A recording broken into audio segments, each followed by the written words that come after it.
আমাদের যুবকেরা নেশাগ্রস্ত হচ্ছে, আমাদের যুবকেরা মাদকাসক্ত হচ্ছে, আমাদের যুবকেরা ফেন্সিকুর হচ্ছে, আমাদের যুবকেরা ইয়াবার ট্যাবলেট খায়। আমি 11 মাস 3 দিন জেলে ছিলাম। যদি আমার কাছে কেউ জিজ্ঞাসা করেন ব্রাহ্মণবাড়িয়ার জেলখানা সম্পর্কে হুজুর একটু এক কথার ডিফিনেশন কি, জেলখানার সংজ্ঞাটা কি, আমি বলবো 90% ব্রাহ্মণবাড়িয়ার জেলখানায় 90% আসামি মাদকের আসামি। কত পার্সেন্ট? 90% আসামি মাদকের আসামি। এরা কোথায় থেকে আসছে? আমাদের ব্রাহ্মণবাড়ির হইতো। এই যুবকদেরকে নিয়ে যদি মুরব্বীরা চিন্তা না করেন, এলাকার মাতাব্বর সর্দার যারা আছেন, নেতা যারা আছেন, আপনারা যদি আমাদের বুকের দন যুবকদেরকে নিয়ে চিন্তা না করেন, একদিন আপনার কাছ থেকে যুবকরা হারিয়ে যাবে, একদিন সমাজ একেবারেই গুমরা হয়ে যাবে। সমাজের কোন যুবক তাদেরকে খুঁজে পাওয়া যাবে না। ঈমান আমল সঙ্গে সঙ্গে স্বাস্থ্যগতভাবে তারা ধ্বংস হয়ে যাইতেছে, স্বাস্থ্যগতভাবে ধ্বংস হয়ে যাচ্ছে সন্তানগুলো। একটু খোঁজ খবর রাখেন, আল্লাহর রাস্তে রাখেন। আমি তো ফুলবাড়ি আছি 2-2.5 বছর হয়ে গেছে। আমার দায়িত্ব থেকে বলছি, আমি কতদিন থাকি জানি না। আমি চাই যুবকরা আসেন, আমি একটা যুবকের কাফেলা করতে চাই এই ফুলবাড়িয়াতে। আসুন আপনাদেরকে নিয়ে কিছু বসি, আপনাদের কাজ আছে আমাকে নিয়ে, আমাকে নিয়ে আপনার কাজ করেন। আমি কাজ করার মানুষ, পিছনে ফিরে তাকানোর মানুষ না। সামনে চলি, পিছনে কি চলে দেখি না। ফুলবাড়িয়ার যুবকদেরকে বলবো, আসুন আমরা একসঙ্গে বসি, আমরা কিছু কোরআন হাদিসের পথে চলার একটু ফিকির করি। আপনাদেরকে আমি বেশি কিছু আদেশ করব না, আপনাদের সাথে আমি তাল মিলেই কথা বলবো। আমি আপনাদেরকে অনেক বেশি কথা বলবো না, 2-1টা কথা বলবো শুধু। আসুন আমরা কিভাবে ফুলবাড়িয়াবাসী সুন্দর হয়, আমাদের সমাজটা সুন্দর হয়ে যাক, আমাদের যুবক ভাইরা নামাজি হয়ে যাক। মসজিদের কয় কাতার নামাজি হয়, এর মধ্যে কত কাতার কয়টা যুবক থাকে মসজিদে? মসজিদে যুবকদেরকে দেখা যায় না। দরকার আছে না ভাই? যুবক ভাইরা মসজিদে আসেন। আলহামদুলিল্লাহ এই যুবক বৃন্দের উদ্যোগী আয়োজন, অনেক খুশি হইলাম। দরকার ছিল যুবক ভাইরা, ফুলবাড়িয়ার যুবক ভাইরা এগিয়ে আসেন। এখানে যে মাদ্রাসাগুলি আছে, এই মাদ্রাসাগুলি ফুলবাড়িয়ার জন্য একটা রহমত, ঠিক কিনা বলেন? এই ফুলবাড়িয়ার জন্য রহমত।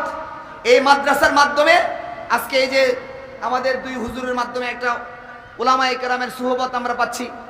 গত বছর, এই বছর আলহামদুলিল্লাহ আমাদের জামিয়া উম্মুল কোরআন ইসলামিয়া এই মাদ্রাসার মাধ্যমে আলহামদুলিল্লাহ অনেক উলামায়ে কেরাম উপস্থিত হচ্ছেন। এতগুলো মাদ্রাসা থাকার পরেও যদি আমরা আপনাদের কোনো কাজে না লাগতে পারি, তাহলে আমরা কিসের কাজ করলাম? আমাদের মাদ্রাসায় এই 2 পাশ মিলায় প্রায় 200 ছাত্র, প্রায় 200 ছাত্র। ছাত্রগুলি কিন্তু ফুলবাড়িয়ার না, ছাত্রগুলি তো বিভিন্ন অঞ্চলের। অনেক আছে নেত্রকোনার, অনেক আছে কিশোরগঞ্জের, অনেক আছে ময়মনসিংহের, এদিক দিয়ে কুমিল্লা, হবিগঞ্জ, লাখাই, অনেক দূর দূরান্তের ছাত্ররা আছে। তারা ফুলবাড়িয়ার থেকে এলেম নিয়ে যাইতেছে। আর আমি যদি হাসরের ময়দানে আমার আল্লাহ জিগায়, তুই সব জায়গায় ওয়াজ করে বেড়াতি, ফুলবাড়িয়ার ফুলাফানদের জন্য তুই কি করছিস? আমি কি জবাব দেব? এজন যুবক ভাইরা একটু আসুন না, একসময় একটু বসি, একটু উদ্যোগ নেন। আমি তো সবাই ভালো করে চিনিও না, একটু উদ্যোগ নেন। আমি আছি, মৌলানা ইয়াসিন আছে, এই যে আবু বকর মাদ্রাসার যুবক ছেলে, মাশাআল্লাহ কাজ করার প্রতি স্পিড আছে। মৌলানা আবু বকর ইয়াসিন আছে, মৌলানা আকরাম আছে। এই ছেলেগুলি তারা ভালো কাজ করতে পারে, আপনাদেরকে কাজ করতে পারবে। আসুন আমরা ফুলবাড়িয়াবাসী যুবক ভাইরা এক জায়গায় বসি, এক জায়গায় বসে একদিন আমরা কিছু করি। আসেন ইসলামের জন্য কোনো কাজ করি, মুসলমানিত্ব আমরা জাগিয়ে তুলি, এই ফুলবাড়িয়াকে একবার ফুলের মতো বানানোর চেষ্টা করি। পারবো না ইনশাআল্লাহ? কষ্ট পাইতেছেন কথাগুলি? আমি কিন্তু হাসর মধ্যে বলে ফেলবো, আমি তো হুজুর আল্লাহ, আমি তো এলান করে দিছিলাম, কেউ আসে নাই। জান বাঁচানে কে লিয়ে মায় কাহা রাহা হো, আমি আমার জান বাঁচানোর জন্য বলতেছি। হ্যাঁ, মান ইয়া না মান মাই তেরা মেহমান, মানেন না মানেন, আমি মেহমান হিসাবে কথাগুলি বলে যাচ্ছি। জানি না কত বছর থাকবো, জায়গা কিনা হয়েছে দাঁড়িয়াপুর। আমি আমার 5-7 বছরের জিন্দিগিতে আল্লাহ যদি হায়াতে বাঁচায় রাখেন, ফুলবাড়িয়াকে ফুলের মতো বানাতে চাচ্ছি। আসুন একসাথে বসি, পারবো ইনশাআল্লাহ? আল্লাহ সবাইকে তৌফিক দেন, সকলে বলে আমিন। রাসূল করিম সাল্লাল্লাহু আলাইহি ওয়াসাল্লাম সম্পর্কে আমি দুই একটি কথা বলবো। আল্লাহ এক আয়াতে বলেন, وَإِذْ أَخَذْنَا مِنَ النَّبِيِّينَ مِيثَاقَهُمْ وَمِن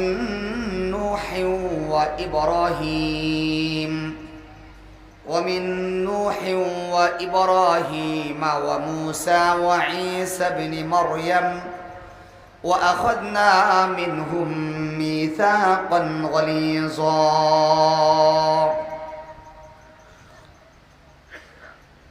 আমার কথাটা একটু খেয়াল করে শুনেন। ওয়াইদ আখাযনা মিনান নাবিয়িন, আল্লাহ বলেন আমি সমস্ত নবীদের থেকে একটা ওয়াদা নিছি, চুক্তি নিছি। কি নিয়েছেন বলেন না? আমার দিকে তাকান, আমার দিকে তাকান। মাদানী সাহেব আসলে আসবে, জায়গায় আসবে। ওয়াইদ আখাযনা মিনান নাবিয়িন, আল্লাহ বলেন সমস্ত নবীদের থেকে আমি আল্লাহ একটা চুক্তি নিলাম। কিসের চুক্তি? তোমরা কালিমার দাওয়াত উম্মতের দুয়ারে দুয়ারে, উম্মতের কাছে কাছে গিয়ে কালিমার দাওয়াত পৌঁছায়া দিবা। কে ওয়াদা নিছেন? এই যে বুঝেন নাই কথা। কে ওয়াদা নিছেন বলেন? সবাই বলেন। কাদের থেকে?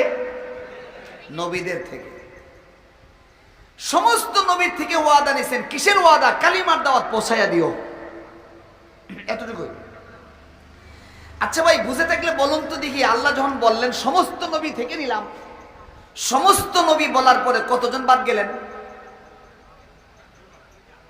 বলেন না? একজনও বাদ যায় না। সমস্ত নবী যখন বলছেন, আমাদের নবীও আছেন, সব নবী আছেন। সমস্ত নবী বলার পরে এরপরে সামনে যায় বলেন ওয়ামিনকা ওয়ামিন নূহ وإبراهيم وموسى وعيسى ابن مريم وأخذنا منهم ميثاقا غليظا। সমস্ত নবী বলার পরে আর কোন নবীর কথা বলার কোনো প্রয়োজন নাই। তারপরেও আল্লাহ সমস্ত নবী শব্দ বলার পরে আবার 5 জন নবীর নাম বলেন। ওয়ামিনকা হাবিব, আপনার থেকে আমি ওয়াদা নিয়েছি। 1 ওয়ামিন নূহ ওয়া ইব্রাহিম ওয়া মূসা ওয়া ঈসা ইবনে মারইয়াম। সমস্ত নবী বলার পরে আবার 5 জন নবীর নাম বলছেন। এর মানে সমস্ত নবীর চেয়ে এই 5 জন নবী হলেন স্পেশাল। এই 5 জন কি? সমস্ত নবীর থেকে এই 5 জন অনেক বড়, অনেক স্পেশাল। মর্যাদাগত ভাবে নবীদের মধ্যে পার্থক্য আছে। স্পেশাল এজন্য বলতেছি, মর্যাদাগত ভাবে নবীদের মধ্যে পার্থক্য আছে। দাওয়াতের জিম্মাদার হিসাবে আপনার কালিমার দাওয়াত দিবেন, ওয়াদা নিলাম, আপনি দিবেন, আপনি দিবেন, আপনি দিবেন। ওনাদেরকে এভাবে বলছেন, দাওয়াত দেওয়ার ক্ষেত্রে সব সমান। দাওয়াত দিবেন, ওয়াদা নিয়েছেন আল্লাহ, এখানে সমান। কিন্তু মর্যাদাগতভাবে পার্থক্য আছে না নাই? এক আয়াতে আল্লাহ বলেন তিলকার রুসুলু ফাদ্দালনা বা'দাহুম আলা বা'দ মিনহুম মান কাল্লামাল্লাহ ওয়া রাফা'a বা'দাহুম দারাজাত। আল্লাহ তাআলা বলেন তিলকার রুসুল, ওই সমস্ত রাসূল নবীরা যিনারা ছিলেন, ফাদ্দালনা বা'দাহুম আলা বা'দ, একে অপরের উপরে আমি আল্লাহ তাআলা মর্যাদা দিয়েছি। নবীদের একজনের উপরে আরেকজনের কি আছে? মর্যাদা আছে। যেমন আল্লাহকে মিসালও দেন, মিনহুম মান কাল্লামাল্লাহ, উনাদের মধ্য থেকে একজন নবীর দৃষ্টান্ত এমন, যার সঙ্গে আল্লাহ সরাসরি কথা বলছেন। তিনি কে? মুসা আলাইহিস সালাতুস সালাম। উনার সঙ্গে আল্লাহ সরাসরি কথা বলছেন, এই দিক দিয়ে উনি মর্যাদা বলা।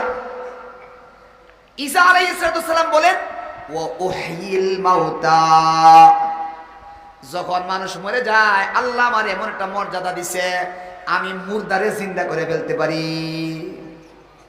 ঈসা আলাইহিস সালাম কি করতেন? মানুষ মরে গেলে জীবিত করতে পারতেন। এইভাবে আল্লাহ তাআলা এক একজন নবীকে এক একটা মর্যাদা দিয়েছেন। তো মুসা আলাইহিস সালামকে আল্লাহ তাআলা সম্মান দিয়েছেন, আল্লাহ কথা বলছেন। এখানে একটা নোট যদি আমি বলি আমাদের নবীর সাথে তুলনামূলক, মুসা আলাইহিস সালামের সঙ্গে আল্লাহ কথা বলছেন তুর পাহাড়ে রাইখা। এখন আমাদের নবীর সঙ্গে যদি আল্লাহ কথা না বলেন, আমরা জানি আমাদের নবীর সবার চেয়ে সর্বশ্রেষ্ঠ, সবার চেয়ে সর্বশ্রেষ্ঠ। এবং মুসা আলাইহিস সালামের সঙ্গে আল্লাহ কথা বলছেন, মুসা আলাইহিস সালাম জমিনে, মানে আমাদের নবীর সঙ্গে কথা না বলেন তো এই দিক দিয়ে মুসা নবী আগায় যায়। বুঝাইতে পারলাম না কথা? আগায় যায় কিনা? আবার যদি আমাদের নবীর জমিনে রাইখা আল্লাহ কথা বলেন তাহলে এই দিক দিয়ে সমান সমান হয়ে যায়। বুঝছেন কিনা? আমরা নবী জমিনে আল্লাহ কথা বলছেন, মুসা নবীও জমিনে আল্লাহ কথা বলছেন, সমান সমান হয়ে যায়, ঊর্ধ্বে হয় না, বেশি মর্যাদা বোঝা যায় না। যদি আমাদের নবীর সঙ্গে আল্লাহ কথা না বলেন, মুসা নবী এদিক দিয়ে আগায় যায়। আবার যদি আমরা নবীর জমিনে রাইখাও কথা বলেন, সমান সমান হয়ে যায়। এজন্য আল্লাহ তাআলা বলেন, সুবহানাল্লাযী আসরা বিআবদিহি লাইলাম মিনাল মাসজিদিল হারামি ইলাল মাসজিদিল আকসা। আমরা নবীর আল্লাহ তাআলা একদিন রাতে সফর করাইছিলেন। কোন জায়গা থেকে কোন জায়গায়? মিনাল মাসজিদিল হারাম, মসজিদে হারাম থেকে, বাইতুল্লাহ থেকে, ইলাল মাসজিদিল আকসা, মসজিদে আকসা পর্যন্ত রাতের বেলা আমরা নবী সফর করছিলেন। এই সফরটার নাম কি বলতে পারেন কেউ? হ্যাঁ, সবাই বলছেন না। এই সফরটার নাম হলো ইসরা। এই সফরটার নাম কি? ইসরা। বাইতুল্লাহ থেকে বাইতুল মুকাদ্দাস, আল্লাহ নিজে বলেন সুবহানাল্লাযী আসরা, আসরা মিনাল ইসরা, বাবে ইফালের সিগা, আসরা বিআবদিহি লাইলাম মিনাল মাসজিদিল হারামি ইলাল মাসজিদিল আকসা। আল্লাহ তাআলা আমাদের নবীরে ইসরা করাইছেন, সফর করাইছেন। সফর ইসরা বলা হয় জমিনের সফর। সাফারুল লাইল ফিল আরদ, জমিনের মধ্যে রাতের বেলা সফরটাকে ইসরা বলা হয়।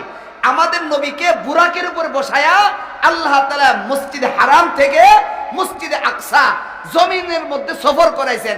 এই সফরটার নাম হলো ইসরা। আর বাইতুল মুকাদ্দাস থেকে উপরের দিকে নিয়ে গেছেন, তার নাম হলো মিরাজ। সফর দুইটা। বলেন সফর কয়টা?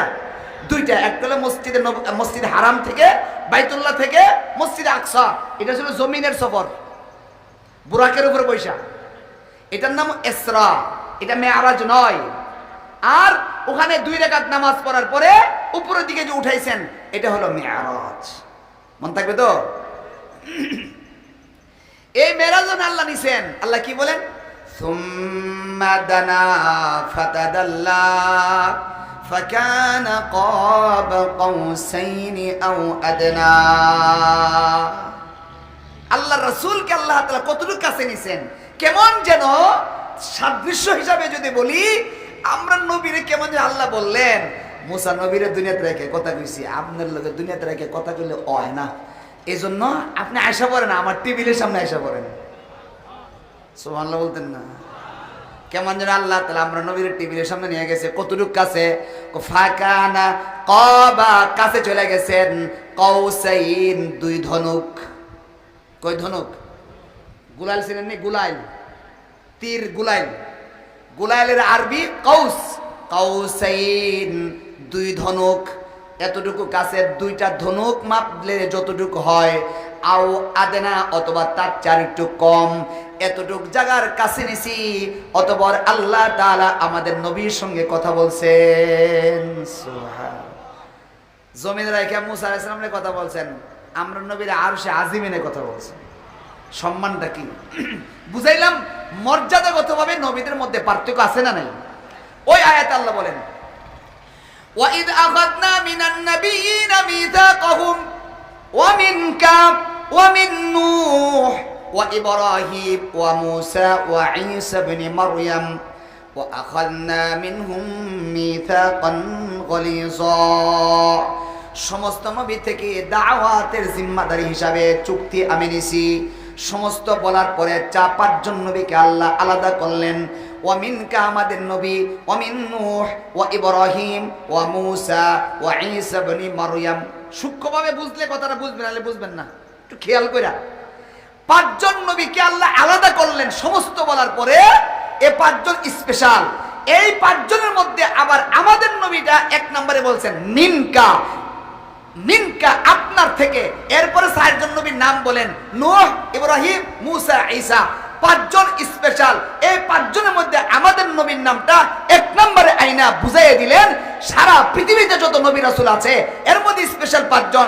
এই 5 জনের মধ্যে স্পেশালের স্পেশাল হলো আমাদের নবী মুহাম্মদুর রাসূলুল্লাহ। এরপরে আল্লাহর কোরআনের একটা উসুল আছে, যেখানে আমাদের নবীর নাম আছে আর কোন নবীর নাম নাই, সেখানে আমরা নবীর নামটা আল্লাহ বলছেন। যেমন ওয়ামা মুহাম্মাদুন ইল্লা রাসূল, এখানে আমার নবীর নাম, আর কোন নবীর নাম নাই, এজন্য নবীর নাম বলছেন।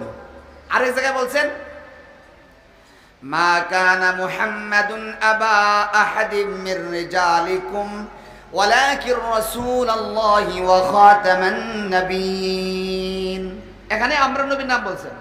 আরেক জায়গায় মুহাম্মাদুর রাসূলুল্লাহ ওয়াল্লাযীনা মাআহু আশিদ্দাউ আলাল কুফফারি রুহামাউ বাইনাহুম, এখানেও আমাদের নবীর নামটা বলছেন, অন্য নবীর সাথে নাই, এজন্য আমরা নবীর নাম বলছেন। কিন্তু যে নবী 5 জন স্পেশাল, এই 5 জনের মধ্যে দেখা 4 জনের নাম আছে, মিন নূহ ওয়া ইব্রাহিম ওয়া মূসা ওয়া ঈসা ইবনে মারইয়াম, 4 জন নবীর নাম আছে। এই নামের সঙ্গে আমাদের নবীর নাম যদি মিন মুহাম্মাদিন বলে ফেলে 5 জন নাম একসাথে হয়ে যায়। এই জন্য এই 5 জন 4 জনের মোকাবেলায় আমরা নবীর নামটাও নেই নাই। নাম না নিয়ে বলতেছেন ওয়া মিনকা, মিনকা হাবিব, আপনার থেকে আমি ওয়াদা নিছি। সুবহানাল্লাহ। 4 জনের নাম নিলেন, আমরা নবীর নামটাও নিলেন না।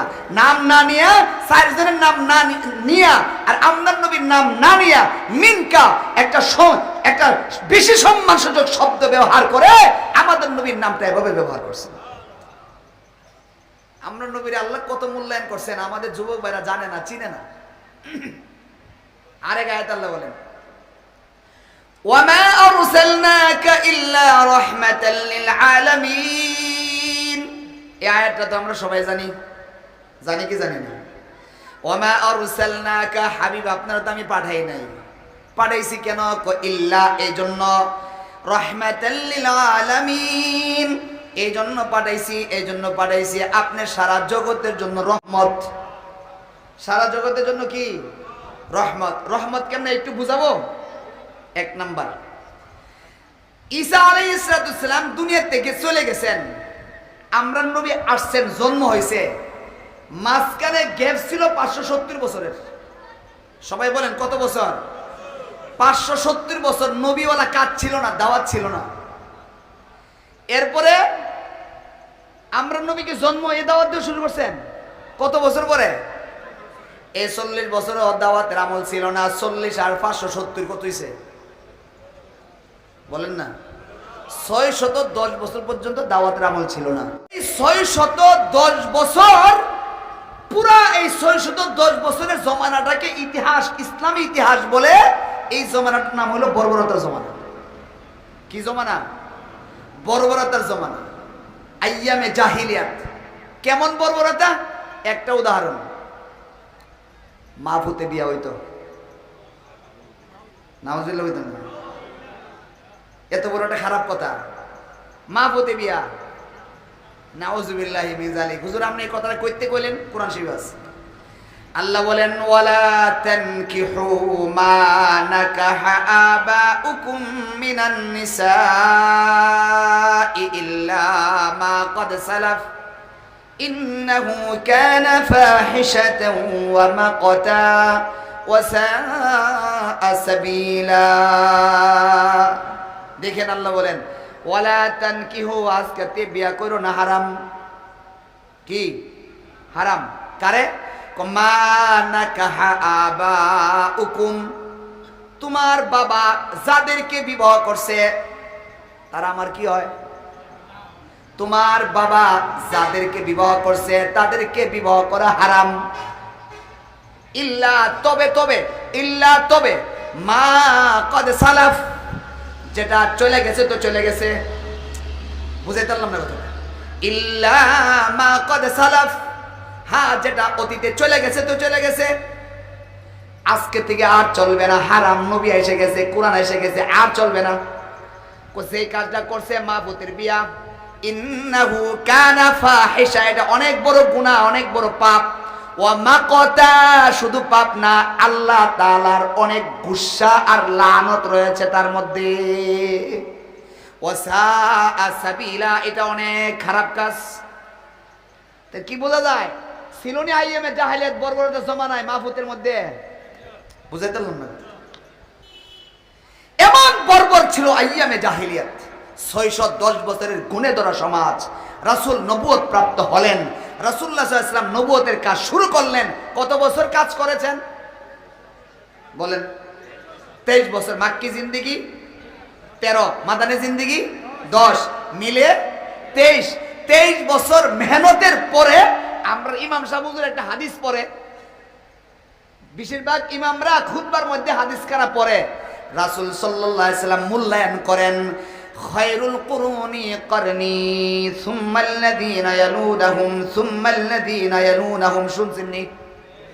খায়রুল কুরুনি করনি। আল্লাহ রাসূল বলেন পৃথিবীতে যত জমানা চলে গেছে, যত জমানা আছে, যত জমানা আসবে, সমস্ত জমানার মধ্য থেকে আমি মুহাম্মদুর রাসূলুল্লাহ সাল্লাল্লাহু আলাইহি ওয়াসাল্লাম আর সাহাবায়ে আজমাইনদের সমন্বয়ের যে জমানাটা, এই জমানাটা হলো পৃথিবীর সর্বশ্রেষ্ঠ সোনালী জমানা। ছিল কি? বুঝাইতে পারলাম না। ছিল কি? বর্বরতার জমানা। কত বছরের? 610 বছরের গুণে ধরা বর্বর জমানা।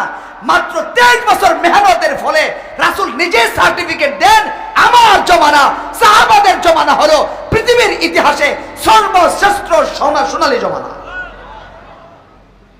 তো কি পরিমাণ মেহনত করছেন, কি পরিমাণ কষ্ট করছেন, কি পরিমাণ অনাহারে থাকছেন, কি পরিমাণ রাত জাগরণ করছেন, কি পরিমাণ দাওয়াতের আমল করছেন, কি পরিমাণ উম্মতের দুয়ারে দুয়ারে গেছেন, কি পরিমাণ মানুষের পিছনে মেহনত করার কারণে 23 বছরের রেজাল্ট হলো সোনালী জমানা। বর্বরতা জমানা কাইটা সোনালী জমানা হয়ে গেছে। এজন্য আল্লাহ বলেন ইল্লা রাহমাতাল লিল আলামিন, আপনি হলো জগৎবাসীর জন্য রহমত। তার দ্বারাই, তার কারণেই সম্ভব হয়েছে, এই জন্যই সম্ভব হয়েছে বর্বরতার জমানা কাটায়া সোনালী জমানা হতে। এজন্যই সম্ভব হয়েছে। রহমাতাল লিল আলামিন ছিলেন বিদায়ী আল্লাহ রাসূল সাল্লাল্লাহু আলাইহি ওয়াসাল্লাম মেহনতের কারণে সোনালী জমানা হয়ে গেছে। আচ্ছা ভাই বলেন তো দেখি, রাসূল যদি না আসতেন জান্নাতে যাওয়ার পথ খাইতে পাইতাম নি আমরা? জাহান্নাম থেকে বাঁচতে পারতাম? বাঁচতে পারতাম।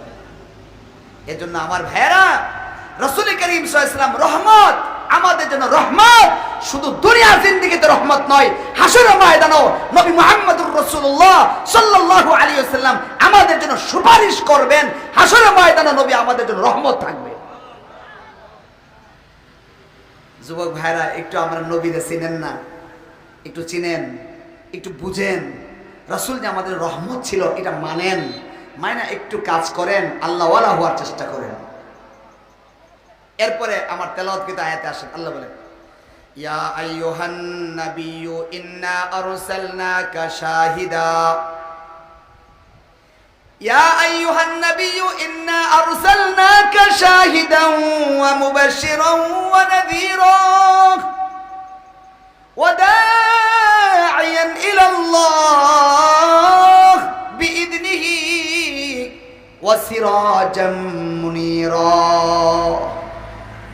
ফুলবাড়ির ভাইরা আমার, হাবিবি কিবরিয়া কেমন ছিলেন আল্লাহ তাআলা সংজ্ঞা দেন।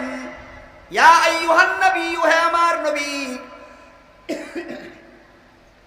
ইন্না আরসালনাকা শাহিদা, আপনাকে আমি আল্লাহ শাহিদ বানায় পাঠাইছি। হাসরের ময়দানে অন্যান্য নবীরা যখন হাসরের ময়দানে আল্লাহর সামনে যাবেন, তার উম্মতরা তিনাদের উপরে তুহমত লাগাবে। মুসা নবীর উম্মতরা বলবে, মুসা নবী আমাদের উপরে দায়িত্ব পালন করে নাই, কালিমার দাওয়াত পৌঁছায় নাই। ঈসা আলাইহিস সালাতু ওয়াস সালামের উম্মতরা ঈসা নবীর উপরে বলবে, আমাদের ঈসা আলাইহিস সালাতু ওয়াস সালামের উম্মত তার উপর অপবাদ দিবে, আমাদেরকে দাওয়াত দেই নাই। সেই জায়গায় আল্লাহ বলেন, ইন্না আরসালনাকা শাহিদা হাবিবে কিবরিয়া, হাসরের ময়দানে আপনি নবীদের জন্য শাহেদ বনবেন। হাসরের ময়দানে আপনি আল্লাহর পক্ষ থেকে আদিষ্ট হয়ে অন্যান্য উম্মতের এই তুহমতের মোকাবেলায় নবীদের সামনে আপনি বলবেন, ওগো আল্লাহ, এই উম্মত মিথ্যাচার করতেছে। মুসা নবী তার দায়িত্ব পুরা করেছেন, ঈসা আলাইহিস সালাতুস সালাম তার দায়িত্ব পুরা করেছেন। সমস্ত নবীরা উম্মতের কাছে দাওয়াতের আমল পৌঁছাইছেন, দাওয়াতের মধ্যে কোনো কমতি করে নাই। আমাদের নবী নবীদের জন্য শাহেদ সাক্ষীদাতা বনবেন। এরপরে বলেন, ওয়া মুবাশশিরান ইন্না আরসালনাকা শাহিদান ওয়া মুবাশশিরান, হাবিব আপনাকে মুবাশশির বানায় পাঠাইছি। কাদের জন্য মুবাশশির? বলে আমরার জন্য, মুমিনদের জন্য, যারা ঈমান আনছেন, যারা আল্লাহকে বিশ্বাস করে, রাসূলের রিসালাত মানে, আল্লাহর হুকুম আহকামগুলি সুন্দরভাবে মানে, জেনে বুঝে আমল করে, মুমিনদের জন্য রাসূল হলেন মুবাশশির। এর অর্থ হলো হাসরের ময়দানে তুমি জান্নাতি হইবা। এই কথাটা বুঝবার জন্য, বুঝাইবার জন্য আমাকে আল্লাহ পাঠাইছেন। মুবাশশিরুল লিল মুমিনিন, হাবিব আপনি মুমিনদের জন্য জান্নাতের সুসংবাদদাতা। আমাদের জন্য নবী মুবাশশির ছিলেন। এরপরে বলেন, ওয়া নাযীর, আমাদের নবী নাযীর ছিলেন, জাহান্নামের ভয় প্রদর্শনকারী ছিলেন। নাযীর, আমাদের নবী আলাইহিস সালাতুস সালাম কাফের মুশরিক বেদিনদের জন্য নাযীর, কাফেরদের জন্য জাহান্নামের ভয় প্রদর্শনকারী, মুশরিক মূর্তি পূজারীদের জন্য আমাদের নবী আলাইহিস সালাতুস সালাম নাযীর ছিলেন। সুদের সাথে যারা সম্পৃক্ত, ঘুষের সাথে যারা সম্পৃক্ত, যৌতুকের সাথে যারা সম্পৃক্ত, অন্যায় অপরাধের সঙ্গে হারাম কাজের সাথে যারা সম্পৃক্ত, মা বাবার নাফরমানির সাথে যারা সম্পৃক্ত, আল্লাহর হাবিব তাদের জন্য নাযীর, জাহান্নামের ভয় প্রদর্শনকারী। এ আমার ভাইরা, মাইকের আওয়াজ যেখানে যেখানে যাইতেছে, ফুলবাড়িয়ার একজন বাসিন্দা হিসাবে বলছি, শুরুতে বলছি, মানেন না মানেন, আমি আপনার মেহমান। আমার কথা মানতেও পারেন, নাও মানতে পারেন। আমার কথা আপনার কর্ণকহরে ঢুকতেও পারে, নাও ঢুকতে পারে, অসুবিধা নেই। কিন্তু আমি আমার দায়িত্ব থেকে বলছি, সাবধান, সুদ মহাপাপ, মহাপাপ, শিরিকের মতো। শিরিক সবচেয়ে বড় গুনাহ, সুদ একটা বিশাল বড় গুনাহ, বিশাল বড় গুনাহ। জান্নাতে যাইতে পারবেন না, জান্নাতে যাইতে পারবেন না, সুদ মহাপাপ। সুদ অনেক বড় পাপ, অনেক বড় পাপ। হাবিবে কিবরিয়া বলছেন, সুদ যারা খায় তারা জাহান্নামী, সুদ যারা দেয় তারা জাহান্নামী, সুদের লেনদেন যারা দরবার করে তারাও জাহান্নামী, সুদের সাক্ষীদাতা, সুদের লেখক তারা জাহান্নামী। সরদারি যারা করেন, সাবধান, দুই জায়গায় সরদারি করতে যান না। এক নাম্বার, সুদের লেনদেন নিয়ে তারা এক জায়গায় ফেস লাগছে, এই সরদারি করতে আপনি যান না, আপনিও জাহান্নামী হবেন। হ্যাঁ, যদি যায় বলতে পারেন, সুদের টাকা 1 টাকাও দিবি না, মূল পুঁজিটা ফেরত দিয়ে দে, এমন কথা যদি বলার সাহস থাকে, তাহলে আপনি সরদারি করতে যান। বুঝাইতে পারলাম না কথাটা? আর একটা হলো, মা পুতে কাজে লাগছে অথবা বাপ পুতে কাজে লাগছে, হ্যাঁ সরদারি করতে যান না। আছে না এমন? মা পুতের ঝগড়া, ছেলে আর বাবার মধ্যে ঝগড়া, আপনি সর্দার হিসাবে ওখানে যান না। যদি ছেলে আপনার কাছে এসে নালিশ করে, দুইটা কানে নিচে থরপা দিয়ে বলে দিবেন, বাবার কাছে আবার বিচার কিসের, মায়ের সাথে আবার বিচার কিসের, মায়ের কাছে মাপ চা, বাবার কাছে মাপ চা। এখানে কোনো বিচার নাই। বাবা যদি অন্যায় করে থাকে, সর্দার সেখানে সর্দারি করতে যাবেন না। আল্লাহ রাসূলের কাছে আবু হুরায়রা বলেছিলেন, ওগো আল্লাহ রাসূল, আমার মা আমাকে পিটাইছে, আমার রক্তাক্ত করে ফেলছে। অনেক বড় ইতিহাস, আমি ইতিহাস দিকে যাচ্ছি না। রাসূল কি বললেন? আবু হুরায়রা ইসলাম গ্রহণ করছে, এজন্য পিটাইছে। আমরা দৃষ্টিতে অন্যায় না বেঅন্যায়? অন্যায় না? ইসলাম গ্রহণ করছে, আবু হুরায়রার মা ফিরাইছে। আবু হুরায়রার মা তখন ইসলাম গ্রহণ করে নাই। তার আবু হুরায়রা ইসলাম গ্রহণ করছে, আবু হুরায়রার মা তারে ফিরাইছে। আমরার দৃষ্টিতে অন্যায়। রাসূল বলেন, রাসূল তো জমিনের সবচেয়ে বড় বিচারক, তিনি বলেন আবু হুরায়রা তোমার আম্মায় মারছে, আমি মুহাম্মদের সেখানে কিছুই করার নাই। বুঝতে পারলাম না কথাটা? রাসূল বলেন তোমার মা মারছে, আমি মুহাম্মদের কিছু করার নাই। আর আমরা সর্দার রাজা সর্দারি করতো, সর্দারি সব জায়গায় করতে যায় না। আমার ভাইয়েরা সাবধান। রাসূল করিম সাল্লাল্লাহু আলাইহি ওয়াসাল্লাম বলেন, আল্লাহ বলেন শাহিদান ওয়া মুবাশশিরান ওয়া নাযীরা, আপনি নাযীর, আপনি নাযীর